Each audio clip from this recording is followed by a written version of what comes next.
हरे कृष्णा।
कृष्णा कृष्णा हरे हरे हरे राम राम राम हरे हरे।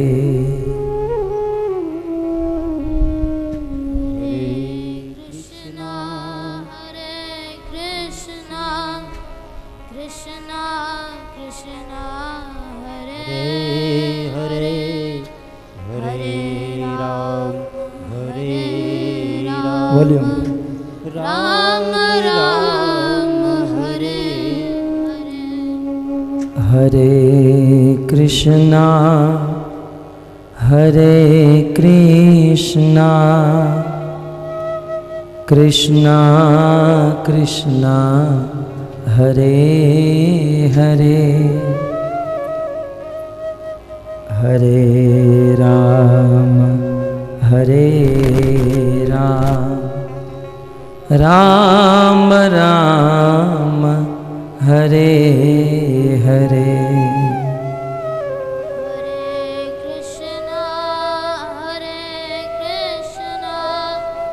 कृष्णा कृष्णा हरे हरे हरे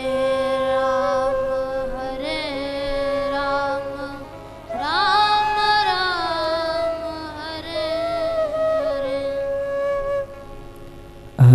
हरे हरे। हरे कृष्णा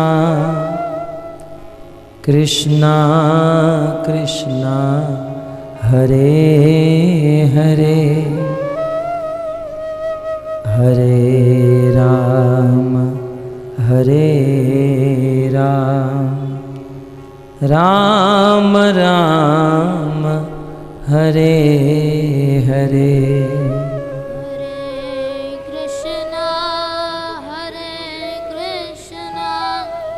कृष्णा कृष्णा हरे हरे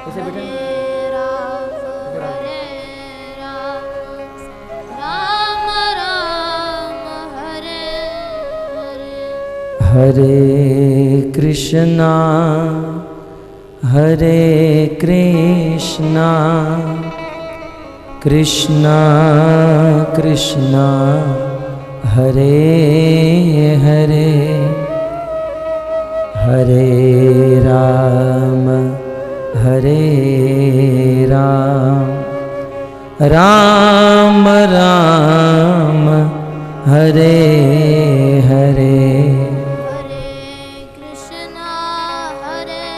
कृष्णा कृष्णा कृष्णा हरे हरे हरे राम राम राम हरे हरे। हरे कृष्णा हरे कृष्णा कृष्णा कृष्णा हरे हरे हरे राम राम राम हरे हरे। कृष्णा कृष्णा कृष्णा हरे हरे हरे राम राम राम हरे हरे। दोनों हाथ ऊपर करके बोलिए, एक साथ बोलिए। कृष्णा कृष्णा कृष्णा हरे हरे हरे राम राम राम हरे। जोर से हरे कृष्णा कृष्णा कृष्णा हरे हरे हरे राम राम हरे हरे। राधे। परम सौभाग्य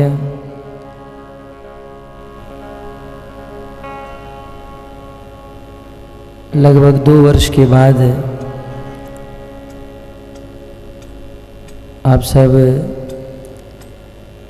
सांगली वासियों का दर्शन प्राप्त हुआ है।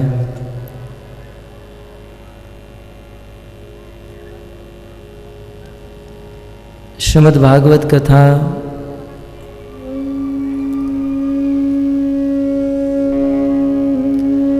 आज से प्रारंभ होने जा रही है।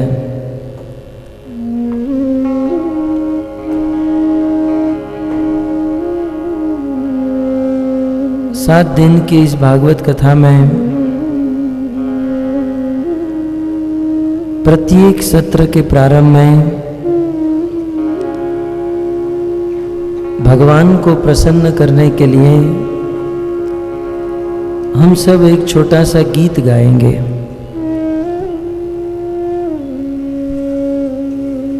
क्योंकि भक्तों, शास्त्र का सिद्धांत है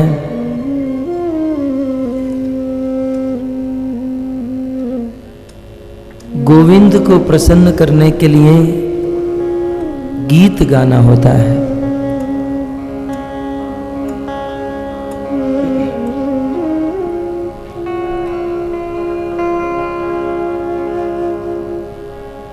आज ही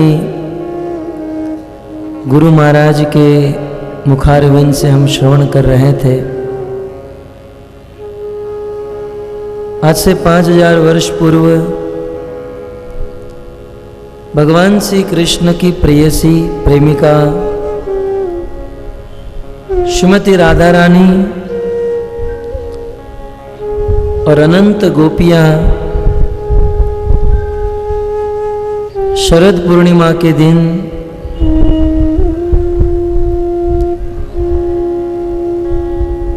वृंदावन में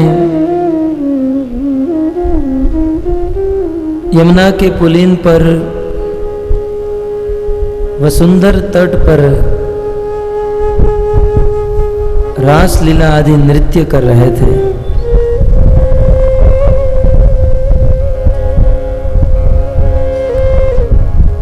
और उस रास लीला के प्रसंग में भगवान श्री कृष्ण समस्त गोपियों को छोड़कर चले गए। इतना ही नहीं, श्रीमती राधा रानी को भी छोड़कर चले गए।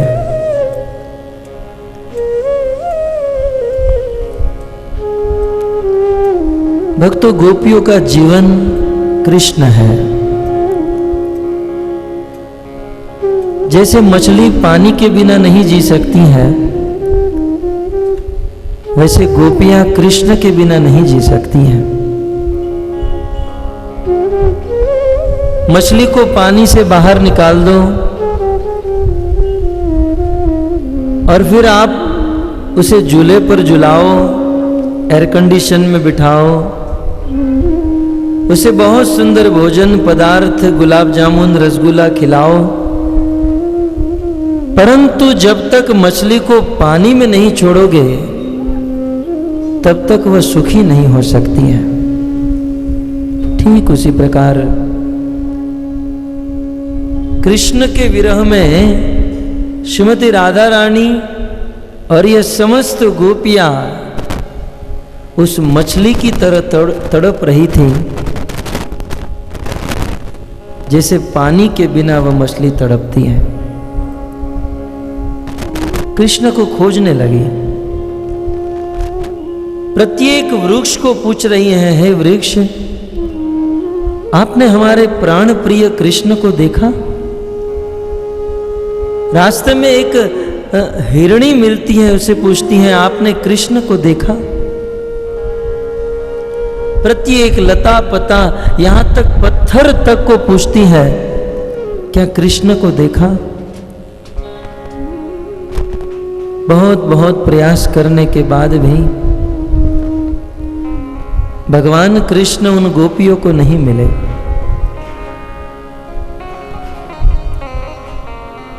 उस समय सभी गोपियों ने निर्णय लिया, इस प्रकार कृष्ण ढूंढने से नहीं मिलेंगे। श्रील प्रभुपाद भी कहते हैं कि कृष्ण को खोजने का प्रयास मत करो। कुछ लोग बहुत भटकते हैं, बहुत घूमते हैं। प्रभुपाद कहते हैं कृष्ण को खोजने का प्रयास मत करो, जीवन में ऐसा काम करो कि कृष्ण आपको खोजते खोजते सांगली तक आ जाए, है? आपके घर तक आ जाए। ऐसा कार्य करो। और ऐसा कार्य क्या है? ऐसा कार्य है हरिनाम संकीर्तन। गोपियां जानती थी कृष्ण को प्रकट करने के लिए, गोविंद को प्रकट करने के लिए गीत गाना होगा। बिना गीत गाए गोविंद प्रकट नहीं हो पाएंगे। और शास्त्र में भी लिखा है, एक बार नारद मुनि भगवान विष्णु से रास्ते में मिल गए। नारद मुनि ने भगवान विष्णु से कहा, प्रभु आपका कोई विजिटिंग कार्ड है? भगवान ने कहा, नारद अब तक तो नहीं बनाया है। बोले, प्रभु आपका अता पता, आपका एड्रेस तो दे दीजिए, कभी मिलना हो तो।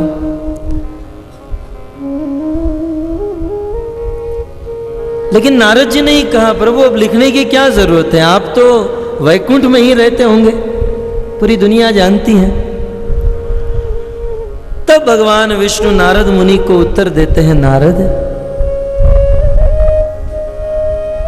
नाहं बसामि वैकुंठे योगिनां हृदयेषु वा।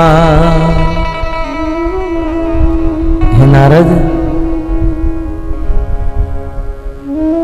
वॉल्यूम बढ़ाओ इसका।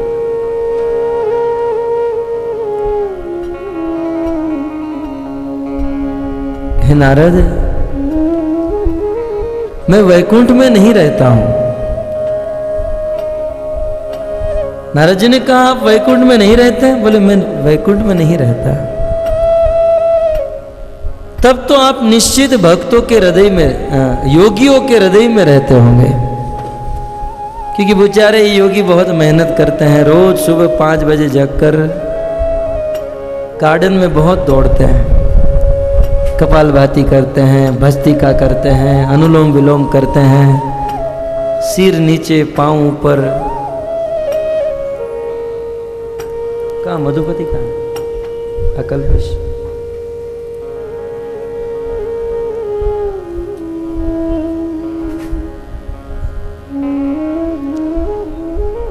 ये योगी जो है बहुत मेहनत करते हैं प्रभु, आप निश्चित योगियों के हृदय में रहते होंगे।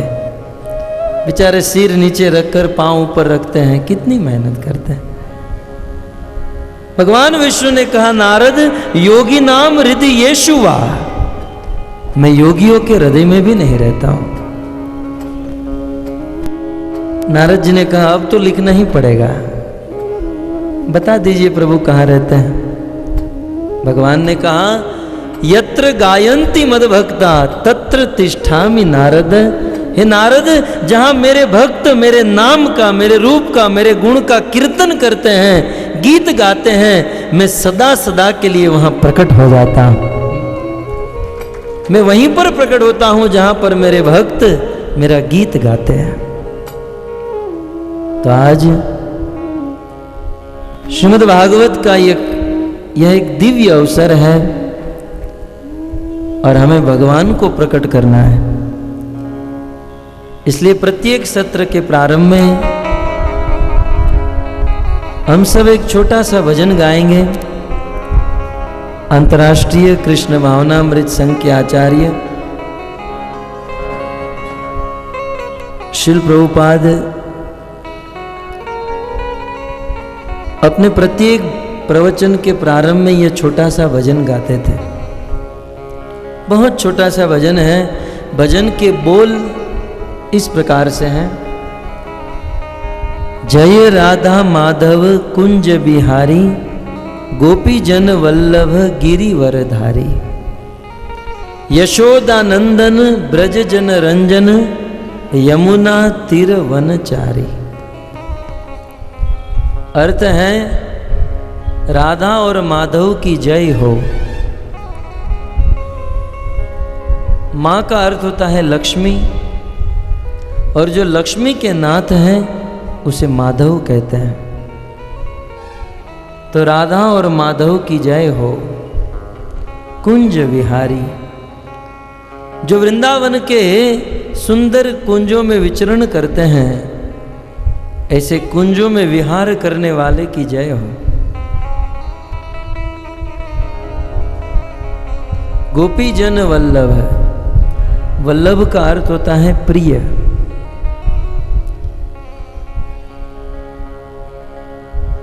वल्लभ का अर्थ होता है प्रिय। ठीक,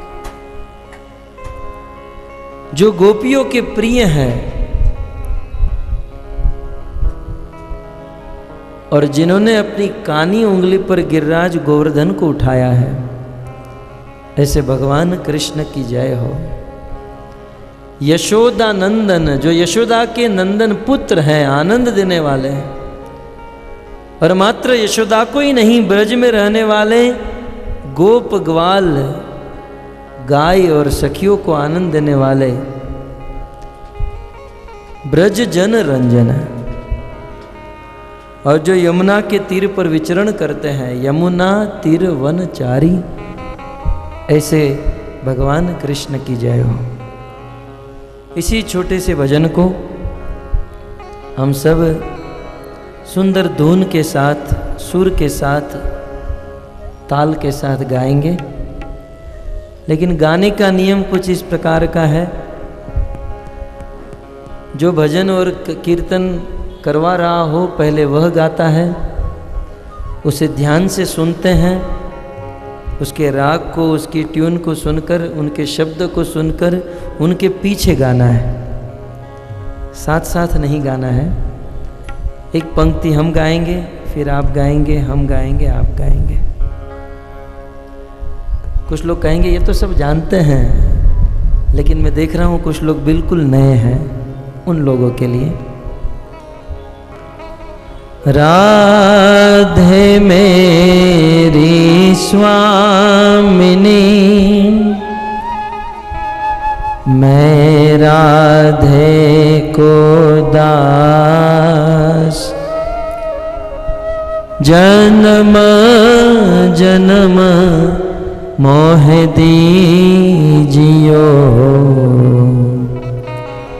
श्री वृंदावन वास। राधा तू बड़भागिनी, कौन तपस्या कीन, तीनों लोक के नाथ है, सो तेरो आधीन।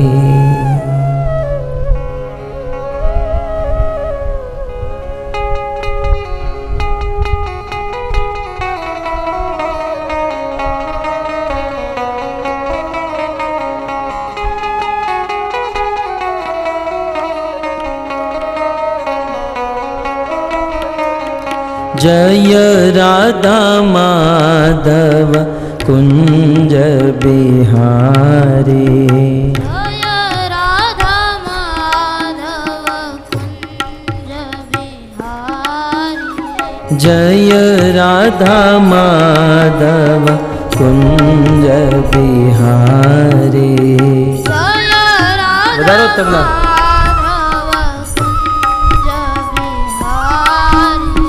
जय राधा माधव कुंज बिहारी, जय राधा माधव कुंज बिहारी, जय राधा माधव कुंज बिहारी।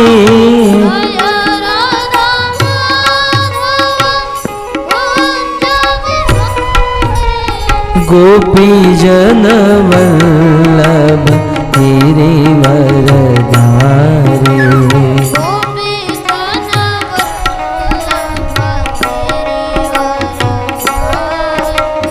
गोपी जन वल्लभ गिरिवरधारी।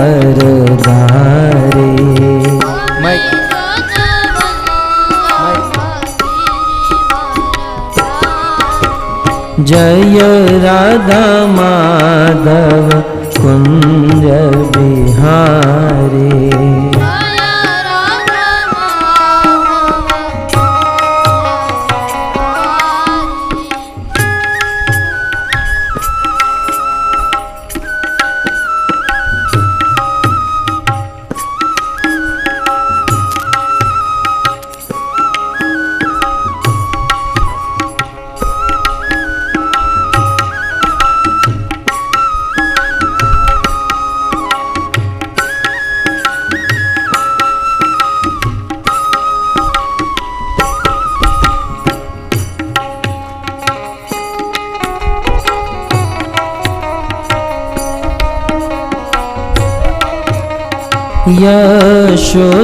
यशोदानंदन व्रज जन रंजन,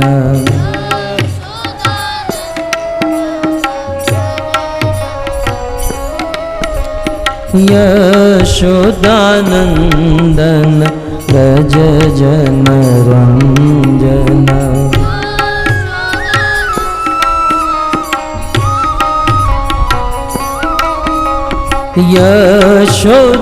यशोदानंदन ब्रज जन रंजन,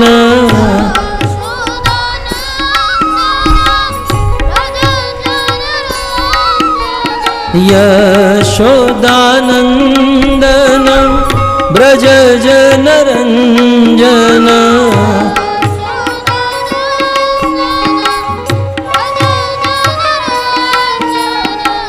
यमुना तीर वनचारी,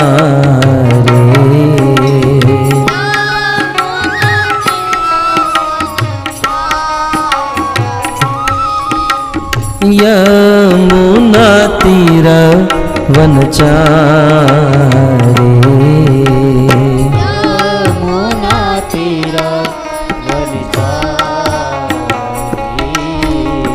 जय राधा माधव कुंज बिहारी, जय राधा माधव।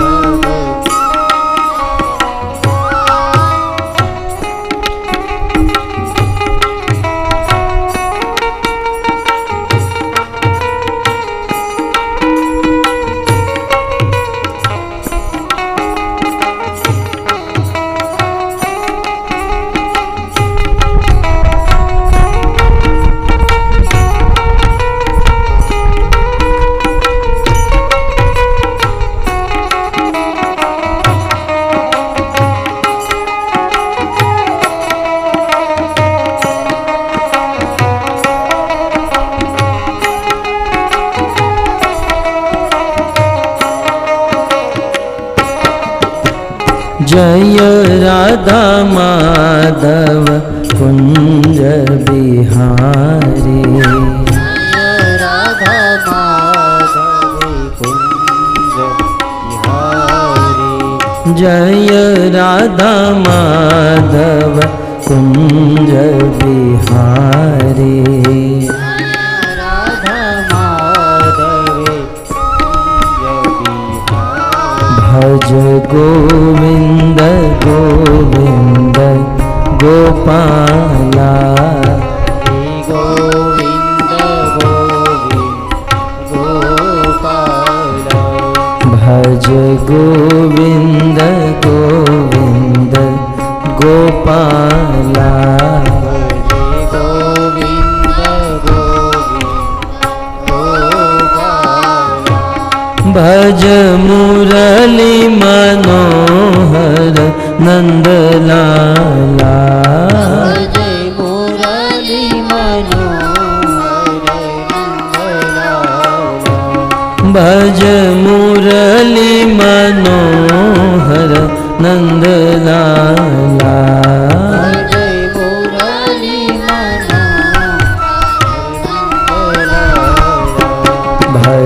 मुरली मनोहर नंदलाला।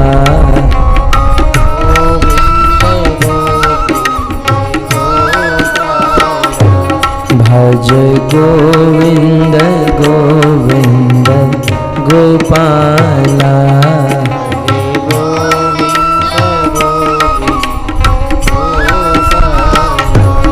भज गोविंद गोविंद गोपाला।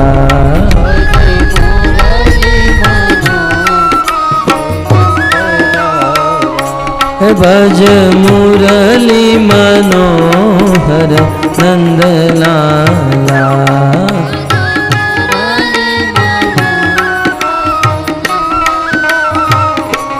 भज गोविंद गोविंद गोपाला।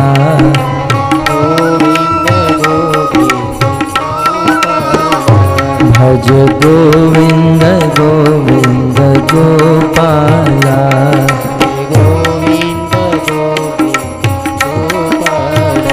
जय जय नंद यशोदा दुलार। गिरिवरदारी गोपाल।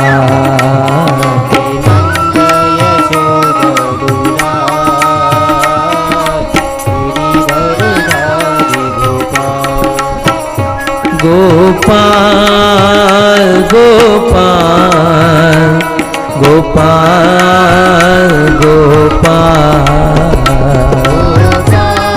प्रेम से गाइए, भाव से।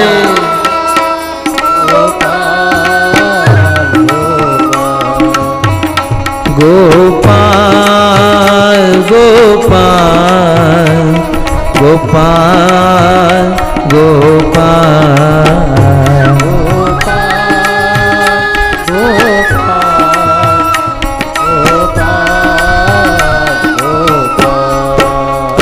जय जय नंद यशोदा दुलार। गिरिवरदारी गोपाल।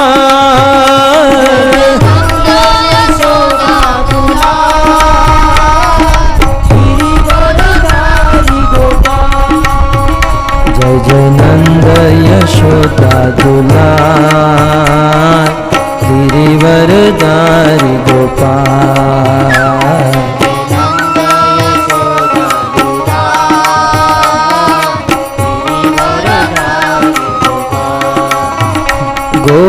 गोपाल गोपाल गोपाल गोपाल।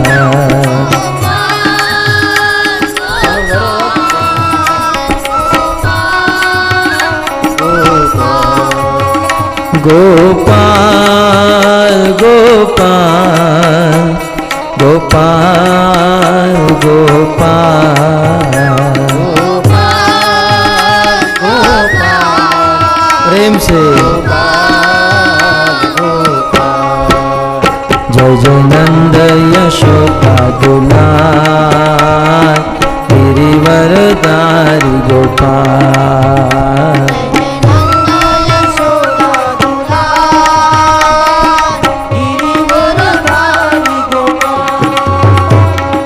हरे कृष्णा कृष्णा कृष्णा हरे हरे, हरे राम राम राम हरे हरे।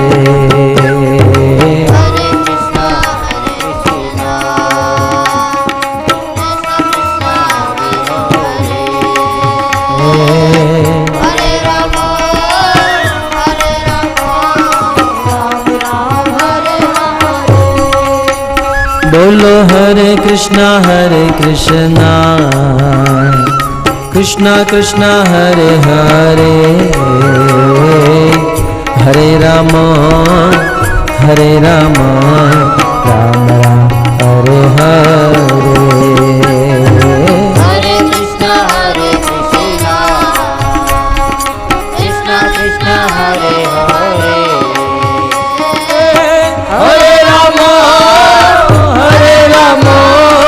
राम राम हरे हरे। बोलो हरे कृष्णा कृष्णा कृष्णा हरे हरे, हरे राम राम राम हरे हरे। हरे कृष्णा कृष्णा कृष्णा हरे हरे, हरे राम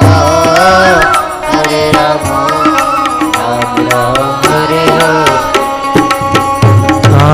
हरे कृष्णा कृष्णा कृष्णा हरे हरे, हरे राम राम राम हरे हरे। हरे कृष्णा कृष्णा कृष्णा हरे हरे, हरे राम राम हरे हरे। नाम महाधन है अपनो,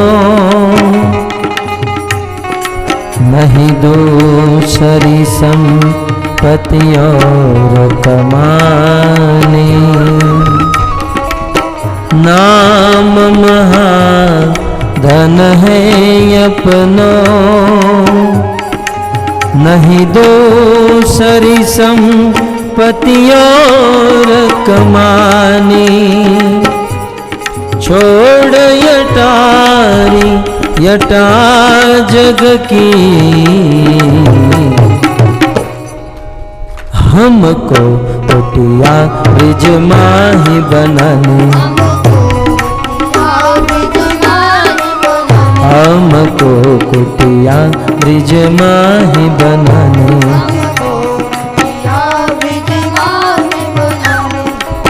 टूक मिले रसिकों की सदा,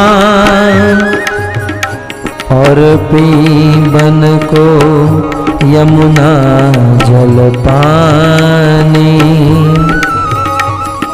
टूक मिले रसिकों की सदा, और पीबन को यमुना जल पानी। हमें औरन की परवाह नहीं, अपनी ठकुरानी शिराधिकारानी। अपनी ठकुरानी शिराधिकारानी। अपनी ठकुरानी शिराधिकारानी। हो राधा श्याम सुंदर, राधा श्याम सुंदर, राधा श्याम सुंदर राधे। जय श्री राधा श्याम सुंदर। हरे राम राधा श्याम सुंदर, राधा श्याम सुंदर, राधा श्याम सुंदर राधे। राधा श्याम सुंदर, राधा श्याम राधे।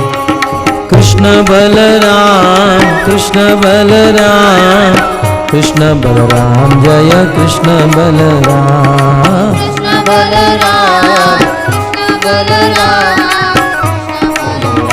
जय कृष्ण बलराम। जय कृष्ण बलराम, कृष्ण बलराम, कृष्ण बलराम, जय कृष्ण बलराम। कृष्ण बलराम, कृष्ण बलराम, जय कृष्ण बलराम। हो गौरनिताय जय गौरनिताय, गौरनिताय जय गौरनिताय। गौरनिताय जय, जय श्री श्री गौरनिताय।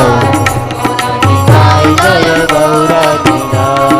रघुपति राघव राजा राम, पतित पावन सीताराम।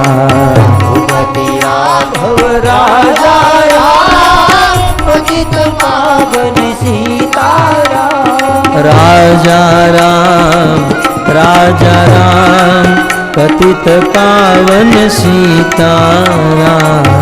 राजा राम, राजा राम, पतित पावन सीताराम। राजा राम, राजा राम, पतित पावन सीताराम। राजा राम, पतित पावन सीताराम। बोलो रघुपति राघव राजा राम, पतित पावन सीताराम। रघुपति राघव राजा राम, पतित पावन सीताराम। गौरनिताय जय गौरनिताय, गौरनिताय जय गौरनिताय।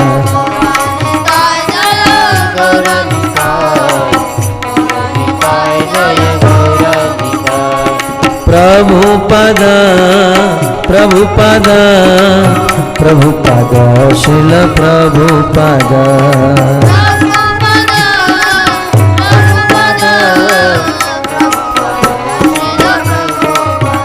जय प्रभुपद प्रभुपद प्रभुपद शिल प्रभुपद।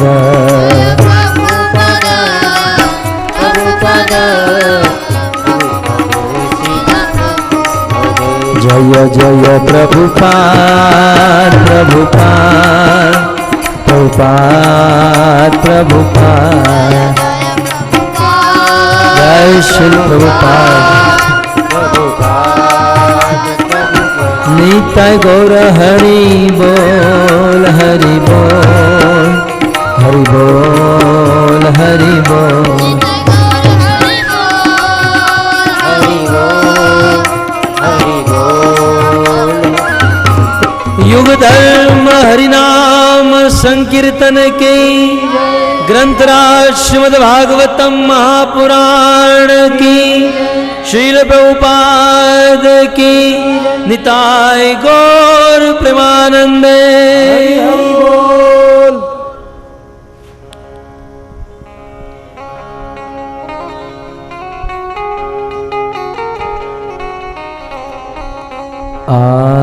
आराध्यो भगवान ब्रजेश तनय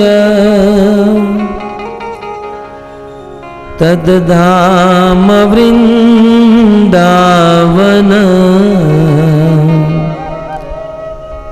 रम्या काचिदुपासना ब्रजबधो वर्गेणया कल्पिता। श्रीमद्भागवतं प्रमाणममलम् प्रेमापुमतो महान् श्री चैतन्य महाप्रभो मतमिदं तत्रादरो नः पर। श्री चैतन्य महाप्रभो मतमिदं तत्रादरो नः पर।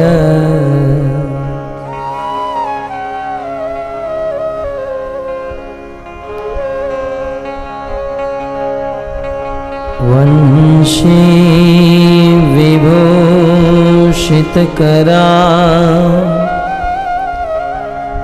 नवनीरदाभा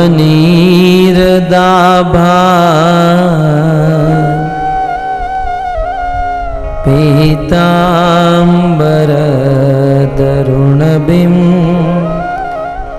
बफलधरोष्ठा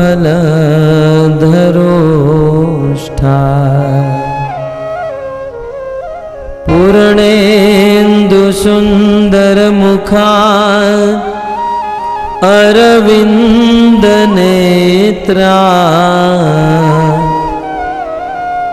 कृष्णात् परं किमपि तत्व अहं न जाने। योऽन्तः प्रविश्य मम वाचमिमां प्रसुप्ताम् सञ्जीवयत्यखिलशक्तिधरस्वधाम्ना। अन्यांश्च हस्तचरण श्रवणत्वगादि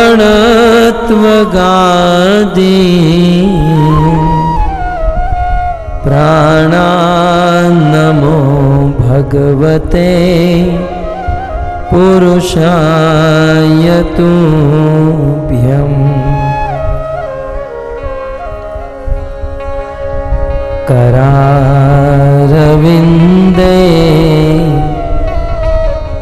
न पदारविन्दम्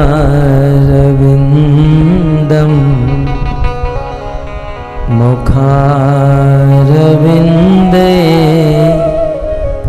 विनिवेशयन्तम्।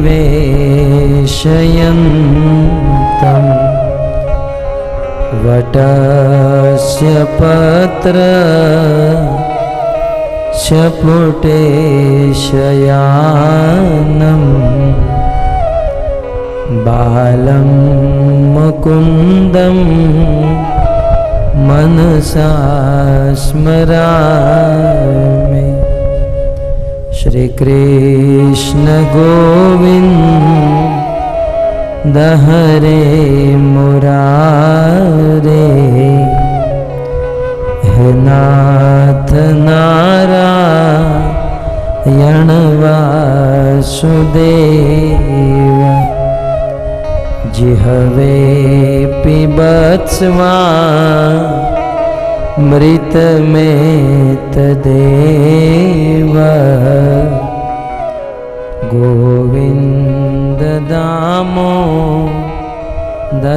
माधवेति।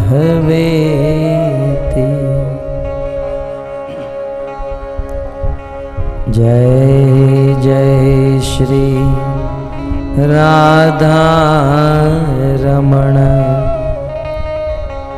जय जय नवल किशोर।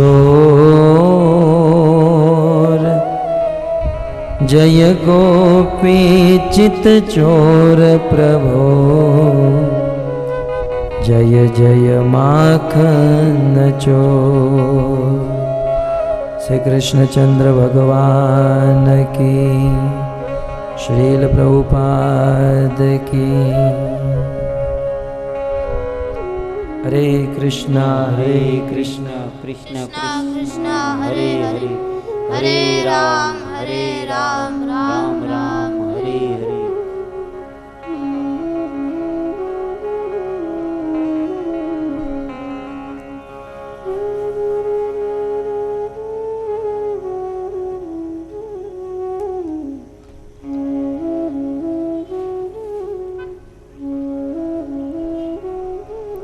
आप सब भक्तों का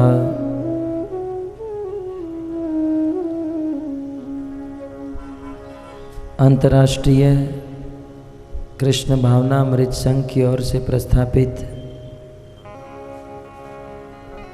श्रीमद् भागवत कथा के प्रथम दिवस में हार्दिक स्वागत करते हैं।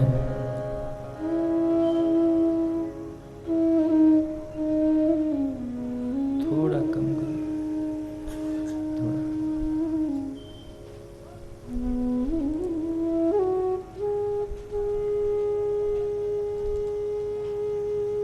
कथा प्रारंभ करने से पहले आराध्य भगवान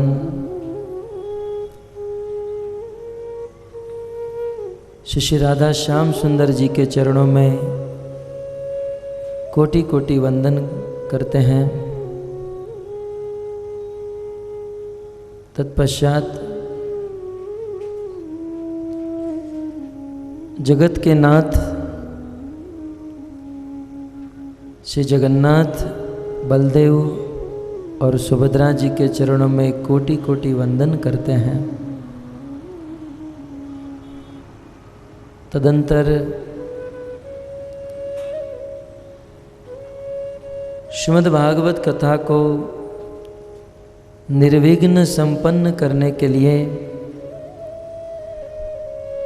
इस कथा के दौरान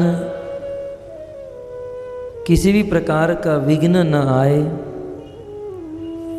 संसार के समस्त विघ्नहर्ता, विघ्न विनाशक श्री नरसिंह देव भगवान के चरणों में कोटि कोटि वंदन करते हैं।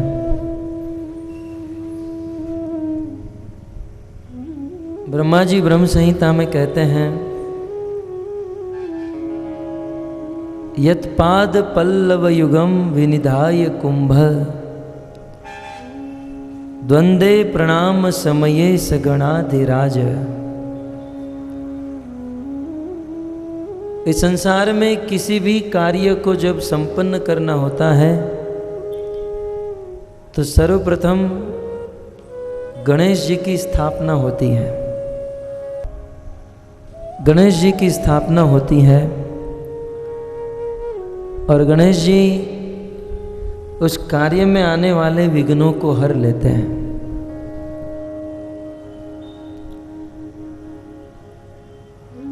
परंतु पूरे जगत के विघ्नों को हरने की शक्ति गणेश जी में कहां से आती है? ब्रह्म संहिता में ब्रह्मा जी कहते हैं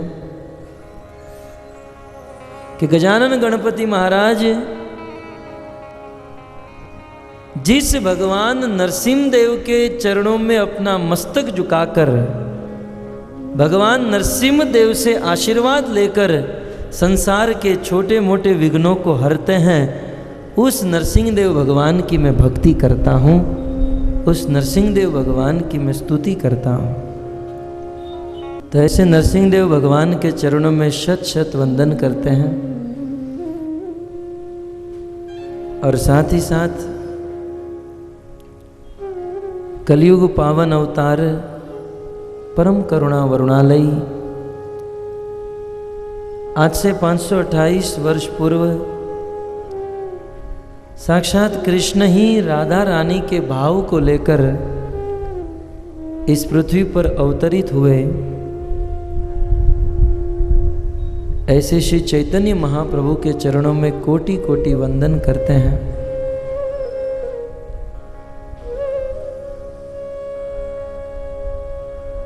क्योंकि शास्त्र को समझना अत्यंत कठिन है। शास्त्र अपार हैं, शास्त्र के सिद्धांत अपार है।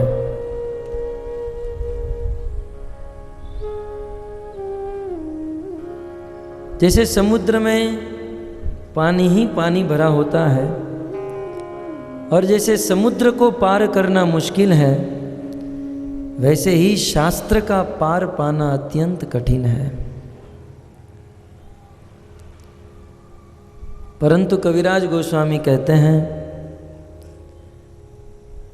कि यदि चैतन्य महाप्रभु की कृपा हो जाए तो एक बालक भी, एक मूर्ख भी इन शास्त्र को और शास्त्र के सिद्धांतों को समझ सकता है। तो ऐसे चैतन्य महाप्रभु के चरणों में कोटि कोटि वंदन करते हैं। और साथ ही साथ श्रीमद् भागवत को समझकर श्रीमद् भागवत पर अपना मंतव्य देने वाले, बहुत सुंदर टीका लिखने वाले श्रीपाद श्रीधर स्वामी, विश्वनाथ चक्रवर्ती ठाकुर, बलदेव विद्याभूषण, रूप सनातन आदि समस्त वैष्णव आचार्य वृंद के चरणों में कोटि कोटि वंदन करता हूँ।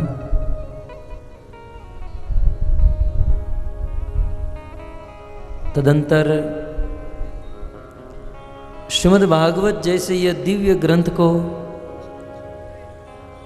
जिन्होंने भारत में ही नहीं अपितु समग्र विश्व ब्रह्मांड में प्रचार प्रसारित कर दिया, और इस भागवत गीता रामायण जैसे पवित्र शुद्ध ग्रंथों का प्रचार करके जगत के जीवों को भगवान की शुद्ध भक्ति में झुमा दिया,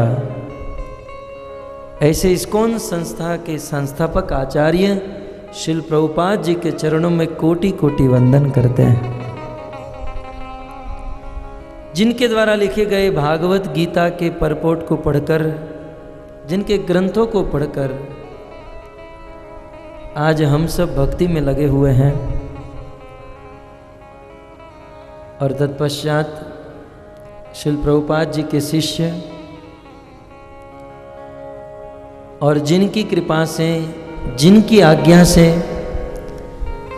आज भारत में ही नहीं अपितु पाश्चात्य देश की भूमि पर इसी प्रकार भागवत कथा बोलने का हम साहस कर रहे हैं, जिनके सानिध्य में बैठकर हमने भागवत सीखा, जिनकी कृपा से हम कुछ भागवत बोल पा रहे हैं, ऐसे प्रातः स्मरणीय परम आदरणीय हमारे गुरु श्री राधा गोविंद गोस्वामी जी के चरणों में कोटि कोटि वंदन करते हैं।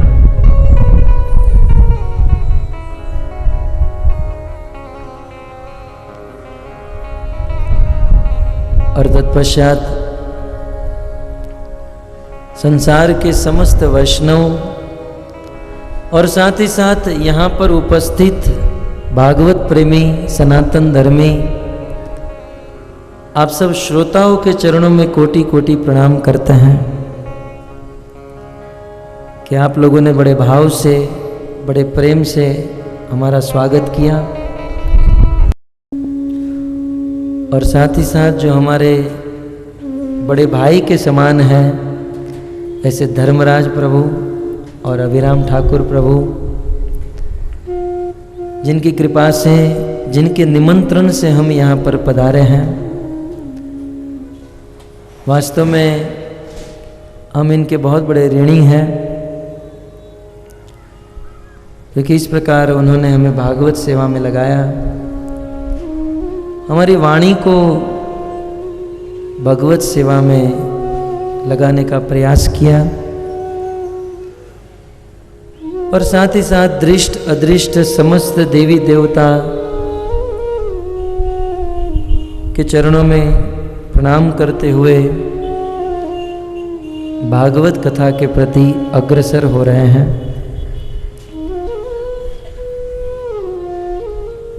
आज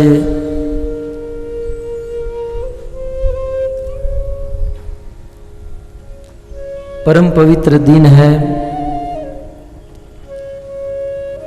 क्योंकि आज से यहाँ पर भागवत कथा प्रारंभ हो रही है। श्रीमद् भागवत कथा प्रारंभ करते हुए तो बताऊं ना, बड़े बड़े रोग संसार के जीव को लगे हुए हैं। काम का रोग है, क्रोध का रोग है, लोभ का रोग है, ये सब रोग है। टाइफाइड मलेरिया हो जाए तो उसकी दवाई मेडिकल में मिलती हैं, लेकिन ये काम क्रोध लोभ मोह मात्सर्य इस रोग की दवाई कहाँ से खरीदेंगे? आपके सांगली में मिलती है क्रोध की दवाई है? बोले जीव को ये बड़े बड़े रोग लगे हैं और सबसे बड़ा रोग लगा है भव रोग।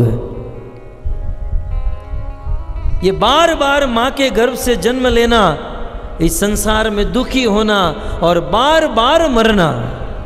पुनरपि जन्मम पुनरपि मरणम पुनरपि जननी जठरे शयनम, बार बार जन्म लेना बार बार मरना, इसे भवरोग कहते हैं और ये सबको लगा हुआ है। प्रभु आप ऐसी कथा सुनाइए जिससे हम ये सारे रोगों से मुक्त हो जाए।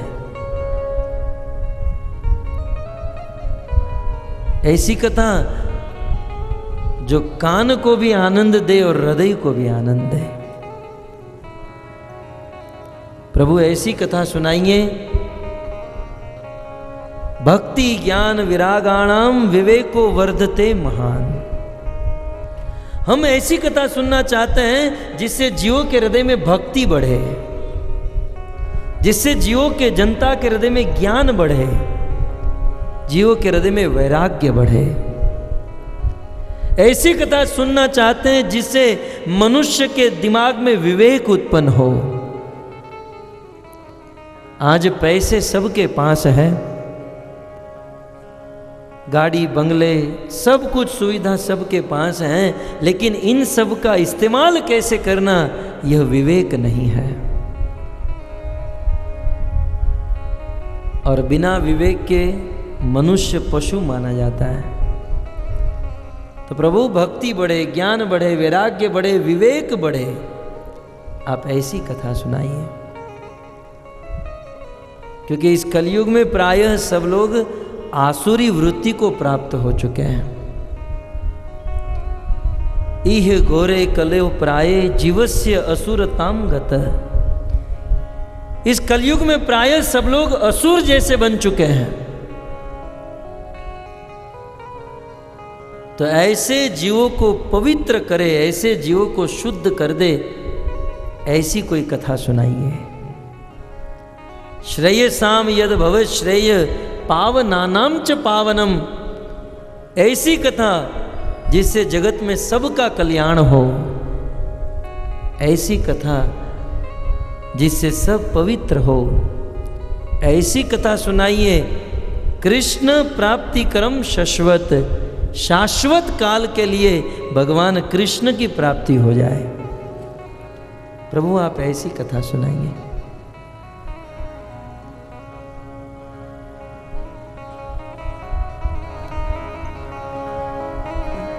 तब सुद गोस्वामी अपनी नम्रता प्रस्तुत करते हुए कहते हैं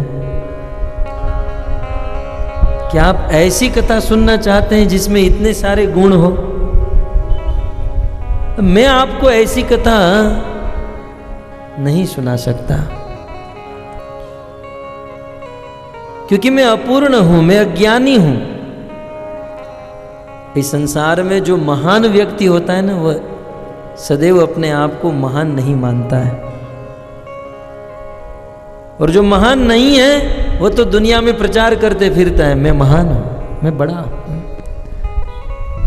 सूत जी ने अपनी नम्रता प्रस्तुत की कि मैं आपको कैसे सुना सकता हूं इतनी दिव्य कथा। तब शौनक जी सभी ऋषि मुनियों का प्रतिनिधित्व करते हुए कहते हैं कि हे सूत जी, क्या हम नहीं जानते हैं? चिंतामणि लोक सुखम सुरद्रु स्वर्ग संपदम। इस दुनिया में भटकते हुए किसी आदमी को चिंतामणि मिल जाए, पारसमणि मिल जाए, तो उसे दुनिया का सारा सुख प्राप्त हो जाता है।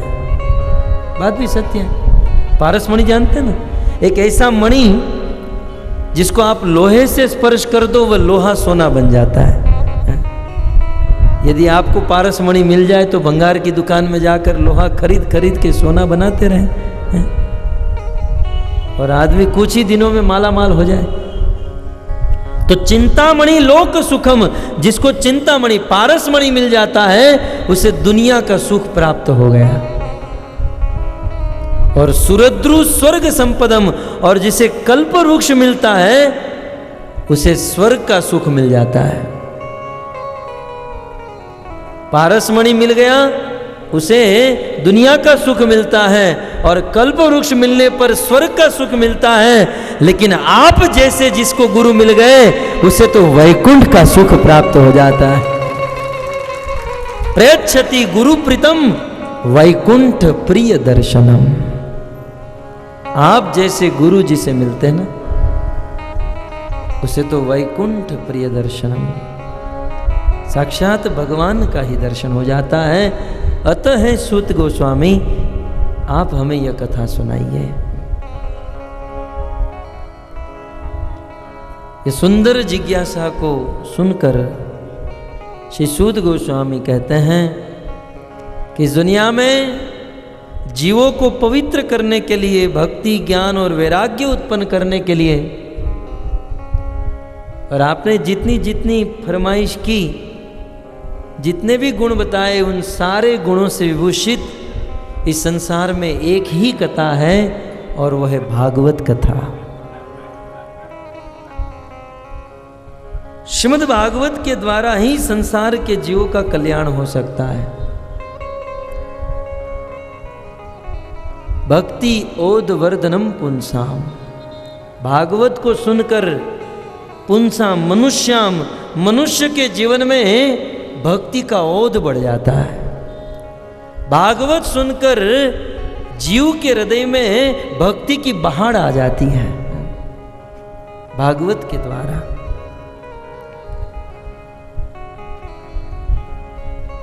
और इसीलिए मन को शुद्ध करने के लिए, मन पवित्र करने के लिए, भगवत प्राप्ति करने के लिए इस भागवत से बड़ा अन्य कोई साधन नहीं है।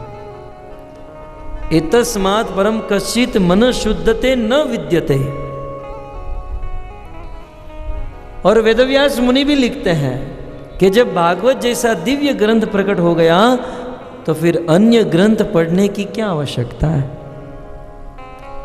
किम श्रुते बहुर्भी शास्त्रे पुराणेश भ्रमावहै। अन्य पुराण पढ़ने की कोई आवश्यकता नहीं है जब भागवत जैसा पुराण प्रकट हो चुका है। क्योंकि भागवत की गर्जना उस सिंह की गर्जना के समान है।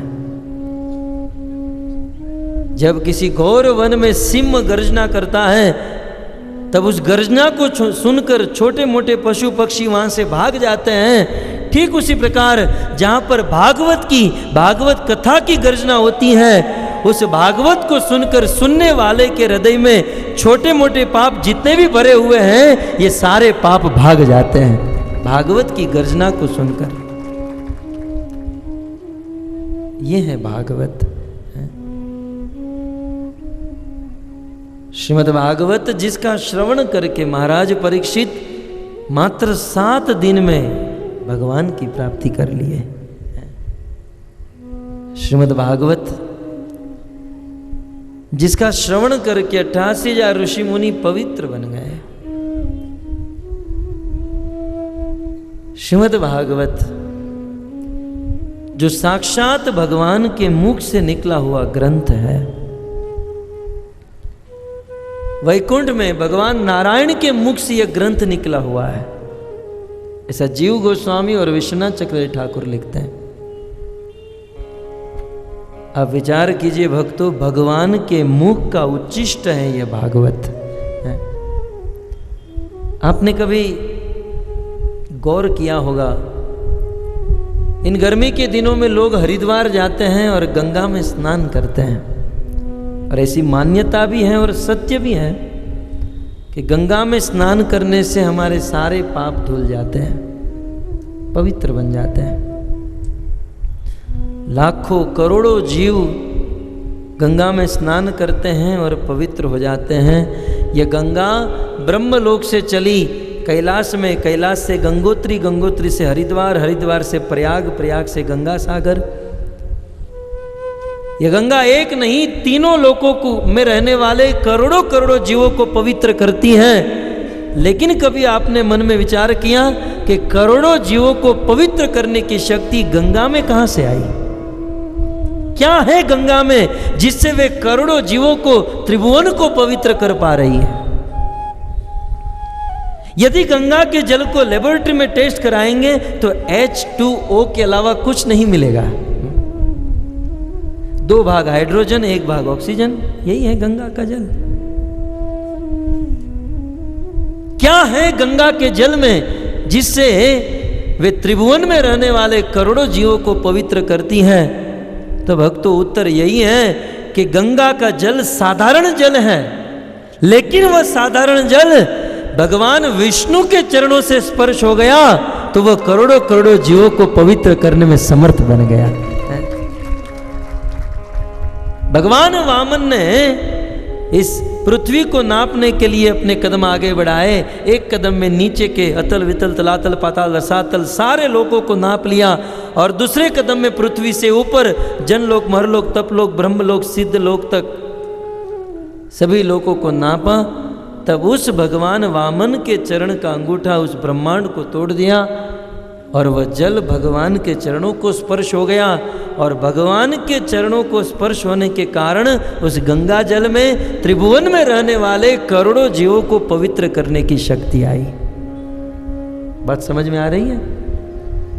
बस मुझे आपको इतना ही कहना है, जब भगवान के चरणों को स्पर्श हुए जल में त्रिभुवन में रहने वाले करोड़ों जीवों को पवित्र करने की शक्ति है, तो जिस भगवान के मुख से ये भागवत निकला है वे करोड़ों जीवों को पवित्र करे, उसमें क्या संशय हो सकता है? जिनके चरणों के जल में इतनी ताकत है, तो जिनके मुख से निकला हुआ यह ग्रंथ भागवत, उनके अंदर कितनी ताकत होगी जीव को पवित्र करने की। यह भागवत भगवान के मुख से निकला हुआ यह पवित्र ग्रंथ, यद्यपि भगवान के मुख से जो भागवत निकला उसमें 100 करोड़ श्लोक हैं, परंतु कलयुग की बुद्धि के अनुसार वेदव्यास मुनि ने उन 100 करोड़ श्लोक में से 18,000 श्लोक हम सबको प्रदान किए। ये भागवत क्या है? भागवत पंचम वेद है, इतिहास पुराणम पंचम वेदानाम वेदम। ये भागवत 5वां वेद है, क्योंकि 4 वेद ऋग, साम, यजुर और अथर्व, ये चारों वेद अलौकिक भाषा में है, जिसे समझना अत्यंत कठिन। अतः वेदव्यास जी ने ये 5वां वेद भागवत लिख दिया, जो वेदांत सूत्र का भाष्य है। भागवत समस्त वेद और उपनिषदों का सार है। श्री वेदव्यास मुनि ने, भागवत के रचयिता वेदव्यास जी ने भागवत को वेद रूपी वृक्ष का पका हुआ फल कह दिया। ये सारे वेद, पुराण, इतिहास, उपनिषद यदि वृक्ष के समान है तो उस वृक्ष का फल है भागवत, फल है।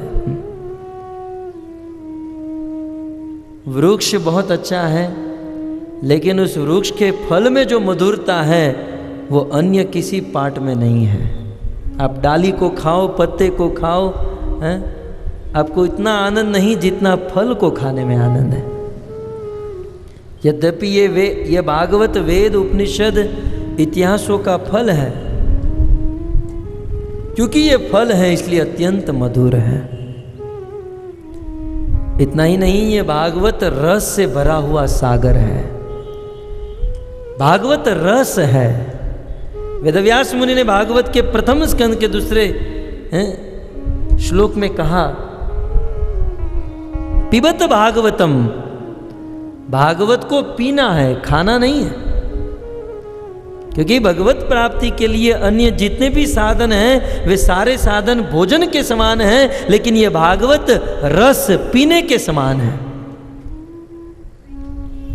आपने देखा होगा भोजन करते हुए थोड़ा सा कष्ट होता है, रोटी को चबाना पड़ता है, सब्जी को चबाना पड़ता है, लेकिन बना बनाया जूस ही दे दिया जाए तो गड़गड़ करके पी जाओ। है ना। पिछले साल मैंने आपको एक कथा बताई थी, याद करा दूं। एक ब्राह्मण थे, अपने घर पर गए, पत्नी ने भोजन बना कर रखा था, ब्राह्मण देवता को भोजन परोसा। भोजन उनकी पत्नी एक हाथ से भोजन परोस दी, एक हाथ से पंखा डाल रही हैं और दूसरे हाथ से भोजन खिला रही है। ब्राह्मण की पत्नी एक हाथ से पंखा दे रही है, दूसरे हाथ से भोजन खिला रही है। बहुत भाग्यशाली को ऐसी पत्नी मिलती है।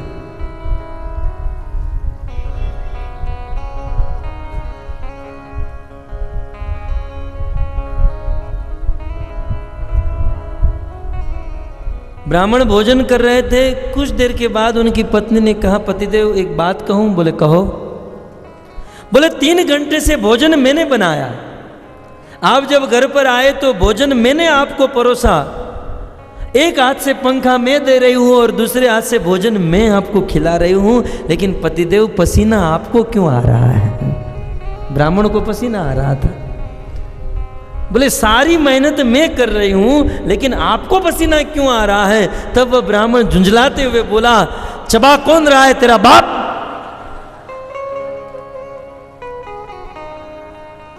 देवता को चबाने में कष्ट हो रहा था, इसलिए पसीना आ रहा था। बात भी सत्य है, भोजन करते हुए कष्ट होता है, चबाना पड़ता है। तो सार यह है कि भगवत प्राप्ति करने के लिए अन्य जितने भी साधन हैं, ये सब भोजन के समान, चबाने के समान मेहनत वाले हैं। कुछ लोग भगवान की प्राप्ति करने के लिए तपस्या करते हैं।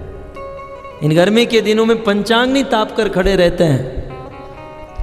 कुछ लोग ठंड के दिनों में बर्फीले गंगा जल में 2-2 महीने तक खड़े रहते हैं। कितना कष्ट है। कलयुग में तो ये तपस्या का तो कोई चांस ही नहीं है। साल में एक बार कोई पांडव एकादशी रहता है निर्जला, और उस दिन आप उसके घर पर चले गए तो देखने जैसा सीन होता है। इस सोफे से उस सोफे पर पेट पकड़कर यहां से वहां, क्या हुआ? निर्जला है। साल में एक बार। कुछ लोग तो हाथ में रिमोट कंट्रोल लेकर टीवी की चैनल बदलते हैं। क्या करें? बोले निर्जला है ना, टाइम पास कर रहा हूं। और कुछ लोग तो दोपहर से ही लिस्ट बनाना शुरू कर देते हैं कि कल सुबह जब निर्जला खुलेगी तब मैं ये खाऊंगा, ये खाऊंगा, ये खाऊंगा। अब बताइए कहां कलयुग का जीव तपस्या कर सकता है? कलयुग में तपस्या संभव है, कष्ट है ना। तो भगवत प्राप्ति करने के लिए ये तपस्या रूपी जो साधन है उसमें कष्ट है। कुछ लोग भगवत प्राप्ति के लिए यज्ञ करते हैं। अब यज्ञ करने में कितना कष्ट है। वैसे कलयुग में तो यज्ञ असंभव है, लेकिन फिर भी कुछ लोग बड़े भावुक होते हैं और जब नया घर खरीदते हैं तो वास्तु यज्ञ रखते हैं। पंडित जी को फोन करते, पंडित जी वास्तु यज्ञ करना है, जरा लिस्ट दीजिए। पंडित जी लिस्ट देते ना, पसीना इसको छूट जाता है। बोले महाराज इतना सामान लाना पड़ेगा? बोले कुछ डिस्काउंट कर दीजिए ना, कुछ कम कर दो ना। बोले ठीक है, सब 50-50% लेके आना, लेकिन दक्षिणा पूरा देना। सब आधा सामान लेकर आता है। फिर भी यज्ञ शुरू होता है। आधे घंटे में यज्ञ कराने वाला यजमान कहता है कि अब बहुत पसीना हो रहा है, ताप लग रहा है, अब जल्दी इसे खत्म करो। क्या यज्ञ कर सकते हैं? अश्वमेघ यज्ञ, वाजपेयी यज्ञ। तो कलयुग में यह असंभव है। यज्ञ करना भी कष्ट है। कुछ लोग कलयुग में भगवान की प्राप्ति के लिए ध्यान करते हैं। ये ध्यान वाले तो सब झूठे हैं।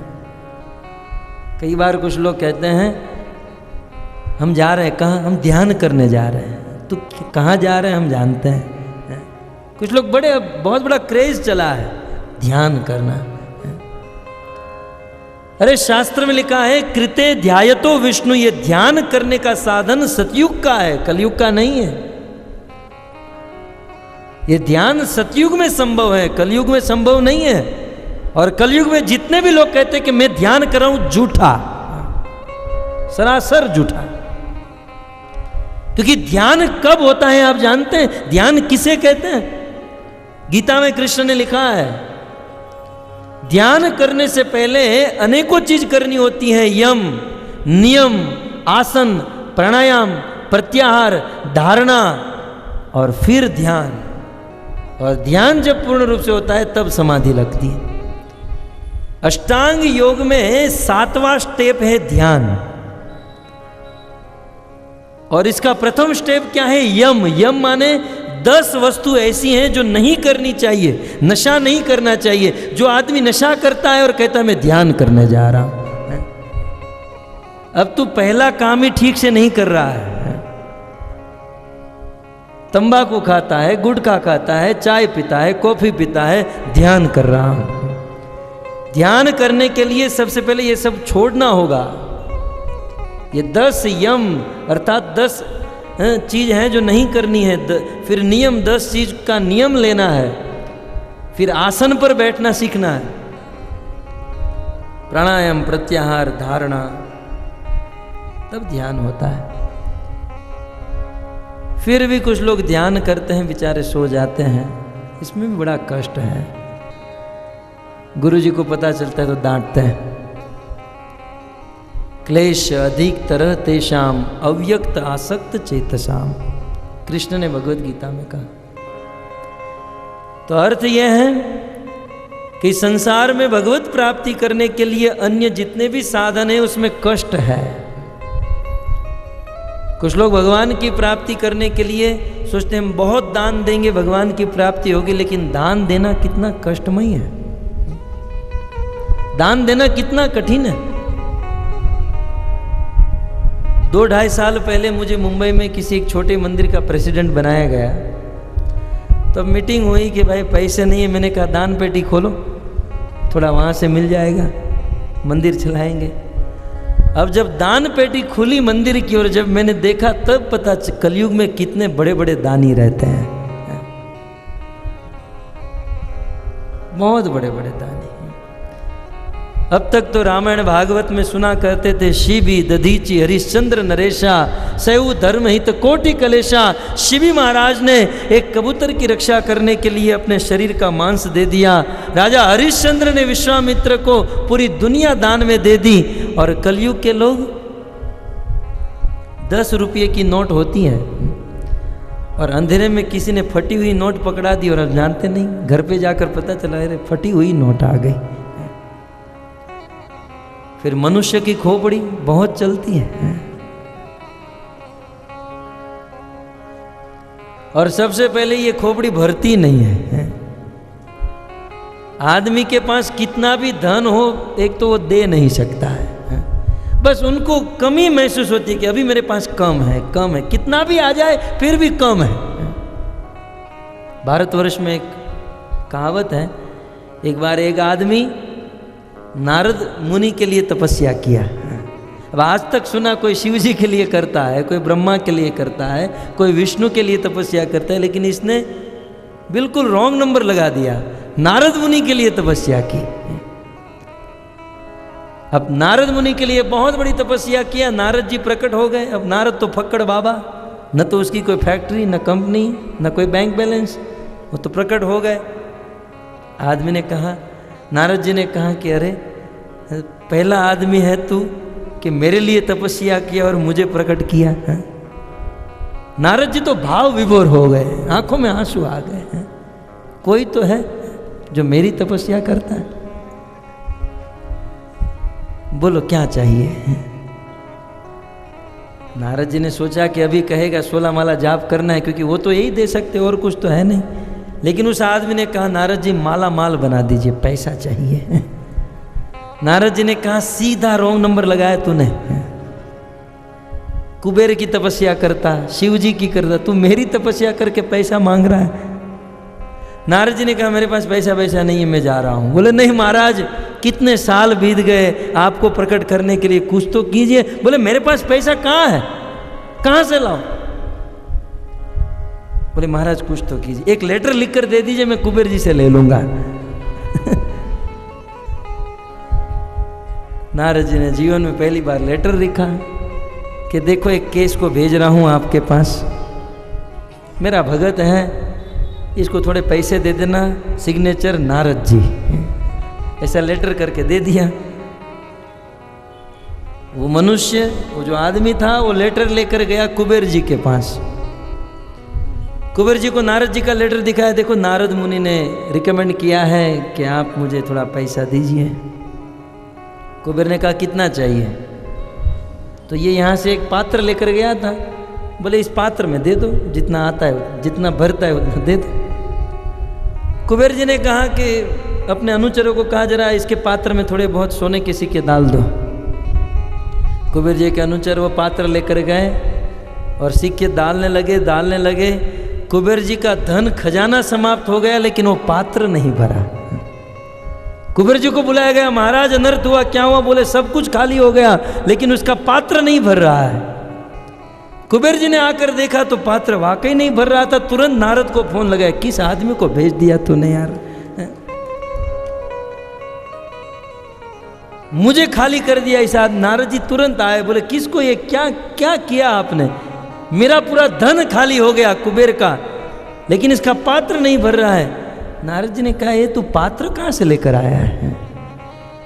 दिखा ये तेरा पात्र है क्या, किससे बना हुआ है? नारद मुनि ने उस पात्र को उल्टा करके देखा तो पता चला वो पात्र नहीं, मनुष्य की खोपड़ी थी। कितना भी डालो भरती नहीं है। कुबेर जी का खजाना समाप्त हो जाएगा, लेकिन ये खोपड़ी कभी नहीं भरेगी। आदमी को अभाव महसूस होता ही रहेगा, कितना हूँ मिले। साइकिल वाला सोचता है मोटरसाइकिल मिल जाए तो अच्छा है, मोटरसाइकिल वाला सोचता है 4 व्हील मिल जाए तो अच्छा है। मैं जिसके घर पर रहता हूँ ना, 2 साल पहले उन्हीं के घर पर था।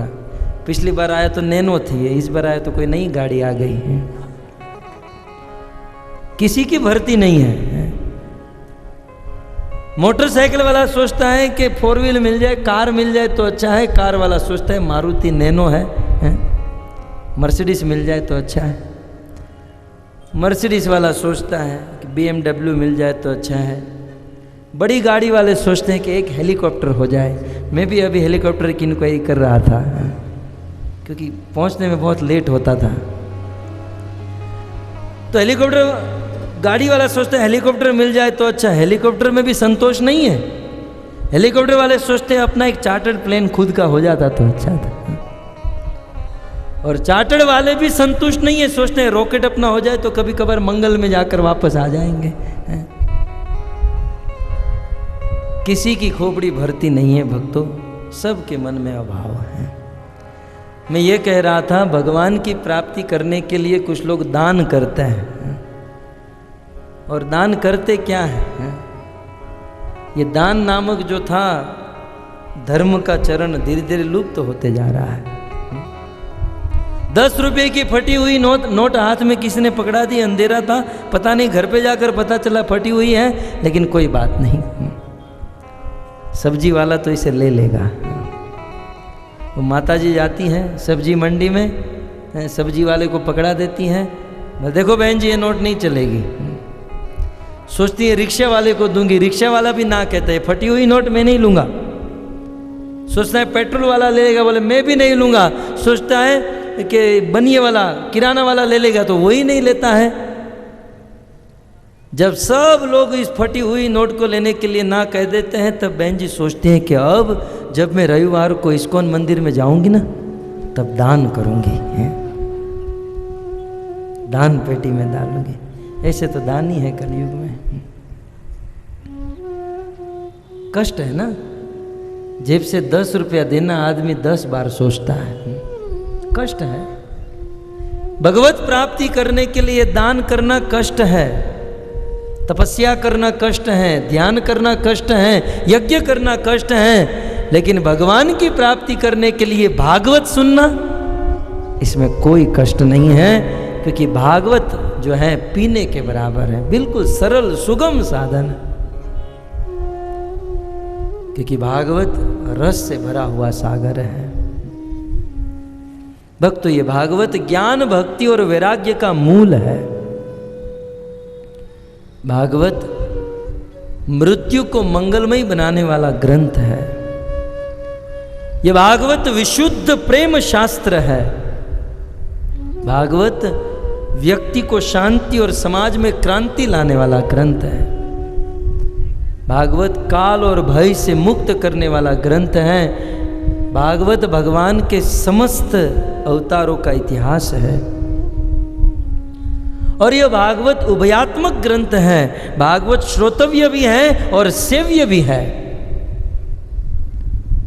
दो तरीके से भागवत का संग कर सकते हैं। एक तो भागवत को सुनकर उनका संग कर सकते हैं, और एक भागवत की सेवा करके, उनको भोग अर्पण करके, उनकी आरती करके, पूजा करके भागवत का संग कर सकते हैं। क्योंकि भक्तों, अंत में ये भागवत कोई साधारण पुस्तिका नहीं, ये भागवत कोई साधारण ग्रंथ नहीं, ये भागवत साक्षात भगवान का वांगमय स्वरूप है। साक्षात भगवान कृष्ण ही भागवत के रूप में कन्वर्ट हो चुके हैं। आप ये मत समझिए हमारे बच्चे स्कूल कॉलेजों में जाकर मैथ्स पढ़ते हैं, हिस्ट्री पढ़ते हैं, ज्योमेट्री पढ़ते हैं, उसी प्रकार की एक पुस्तिका होगी। नहीं, ये भागवत साक्षात भगवान ही है। भगवान ही भागवत में कन्वर्ट हो चुके हैं। और इसीलिए भागवत में 12 स्कंद हैं। ये 12 स्कंद भगवान के 12 अंग हैं।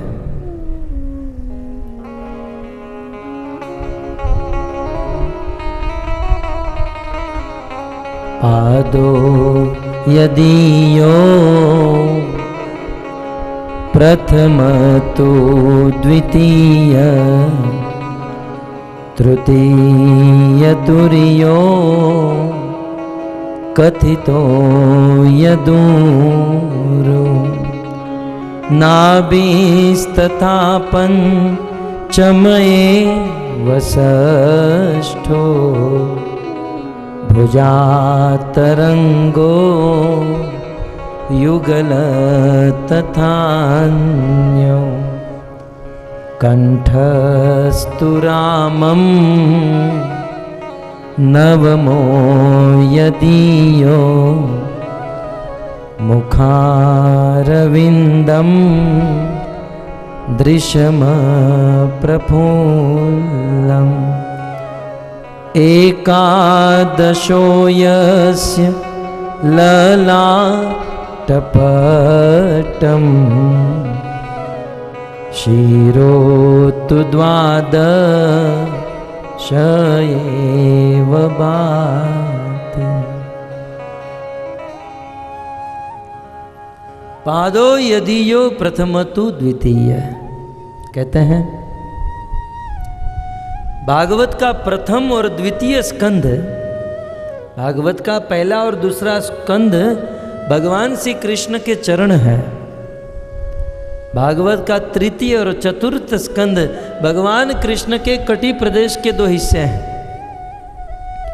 भागवत का पंचम स्कंद भगवान कृष्ण की नाभि है।